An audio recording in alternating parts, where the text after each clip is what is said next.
अस्सलामुअलैकुम। आज मैं आप लोगों के साथ एक डेज़र्ट की रेसिपी शेयर कर रही हूँ। बनाने में बहुत ही आसान है और कॉफ़ी लवर्स को बहुत ज़्यादा पसंद आएगा। इसका नाम है रस्क डिलाइट। आप अगर इस तरह का डेज़र्ट कोई दावत के लिए प्रिपेयर कर रहे हैं तो इसे तैयार कर कर एक दिन पहले ही आप फ्रिज में रख सकते हैं।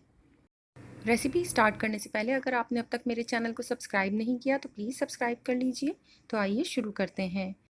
सबसे पहले मैं रस्क को मॉइस्ट करने के लिए कॉफ़ी का मिक्सचर रेडी कर रही हूँ। इसके लिए मैंने आधा कप गर्म पानी लिया है बाउल में और इसमें मैं 1 टेबल स्पून इंस्टेंट कॉफ़ी और 3 टेबल स्पून मैंने पिसी हुई चीनी ली है, लेकिन गर्म पानी है तो आप रेगुलर चीनी भी इसमें शामिल कर सकते हैं और इसे अच्छी तरह से चम्मच से हिलाकर डिज़ोल्व कर लीजिए। चीनी आप अपने टेस्ट के हिसाब से इसमें कम या ज़्यादा कर सकते हैं। अब एक सेपरेट बाउल में मैंने एक पैकेट टेट्रा पैक क्रीम का लिया है और इसमें मैं शामिल कर रही हूँ 2 क्यूब क्रीम चीज़ के।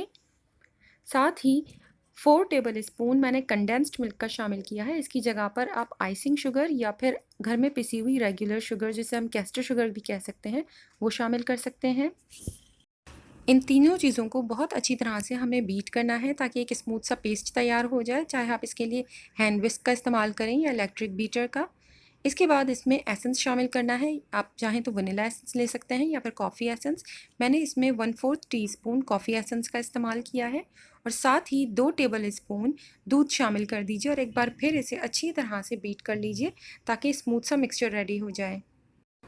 क्रीम की लेयर रेडी करने के बाद अब मैं रस्क का पैकेट ले रही हूँ। रस्क के पीसेस को एक एक करके आप कॉफ़ी के मिक्सचर में डिप करते जाएंगे और उसे डिश में असेंबल करना है। इसे ज़्यादा देर तक डिप करके मत रखिएगा, बस फ़ौरन डालें, टर्न कीजिए और निकाल लें। जिस भी डिश में आपको सर्व करना हो उसमें सबसे पहले क्रीम की लेयर लगाइए। इसके बाद इसके ऊपर रस्क की लेयर लगेगी जो कॉफ़ी में डिप हुए हुए हैं। अगर रस्क कॉफ़ी में डिप करने के बाद टूट भी जाते हैं तो कोई मसला नहीं है, आप इसे अरेंज कर लीजिए। रस्क की एक लेयर लगाने के बाद मैंने इसके ऊपर दोबारा से क्रीम चीज़ और क्रीम का जो हमने मिक्सचर रेडी कर कर रखा हुआ है वो लगाया है। अच्छी तरह से हर तरफ से इसे कवर कर लीजिए।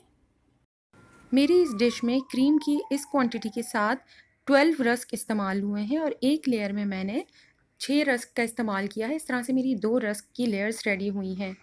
क्रीम की लेयर स्प्रेड करने के बाद दोबारा से इसके ऊपर कॉफ़ी में डिप किए हुए हम रस्क स्प्रेड करेंगे और इसके बाद रिमेनिंग जितनी भी हमारे पास क्रीम की फिलिंग मौजूद है वो इसके ऊपर कवर कर दीजिए।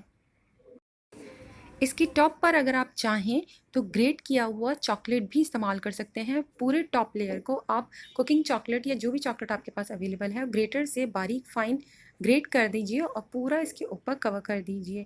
मैं यहाँ पर गनाश प्रिपेयर कर रही हूँ। इसके लिए मैंने आधा कप डार्क कुकिंग चॉकलेट लिया है और इसे छोटे पीसेज में कट कर लिया है। इसे मैं कुछ देर के लिए माइक्रोवेव में रख रही हूँ, तकरीबन 30 से 40 सेकंड के लिए।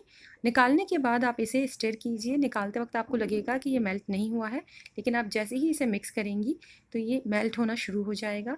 इसके बाद मैंने इसके अंदर आधा कप टेट्रा पैक क्रीम शामिल की है और इसे भी अच्छी तरह से मिक्स कर लीजिए। जब कुकिंग चॉकलेट और क्रीम बहुत अच्छी तरह से मिक्स हो जाए, गनाश प्रिपेयर हो जाए, तब इस वार्म गनाश को ही आप डेज़र्ट के ऊपर पूरी लेयर लगा दीजिए और इसे स्पैचुला की हेल्प से अच्छी तरह से कॉर्नर्स तक स्प्रेड कर दीजिए। गनाश स्प्रेड करने के बाद अगर आप पसंद करते हैं तो इसके ऊपर थोड़े से वॉलनट्स स्प्रिंकल कर सकते हैं। मैंने आज वॉलनट का इस्तेमाल नहीं किया है। इसकी जगह पर मैं इसे थोड़ा सा आइसिंग शुगर के साथ डेकोरेट करूँगी, लेकिन इसके लिए ज़रूरी है कि आप इस डेज़र्ट को पहले कम्प्लीटली चिल्ड कर लीजिए। जिस वक्त आपको ये सर्व करना हो उसी वक्त आप स्टेंसिल्स की हेल्प से आइसिंग शुगर ऊपर स्प्रिंकल कर दीजिएगा। ये डेज़र्ट इस वक्त सर्व करने के लिए बिल्कुल रेडी है। मैंने इसके ऊपर एक स्टेंसिल रखा है, आप चाहें तो पेपर से भी स्टेंसिल बना सकते हैं। इसके ऊपर मैं आइसिंग शुगर स्प्रिंकल कर रही हूँ।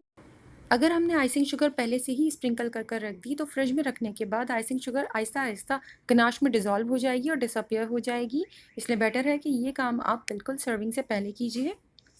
अगर आपको ये रेसिपी पसंद आए तो प्लीज़ लाइक, शेयर और कमेंट कीजिए और मेरे चैनल को सब्सक्राइब करना मत भूलिएगा। अपना और अपनों का बहुत ख़याल रखें। अल्लाह हाफ़िज़।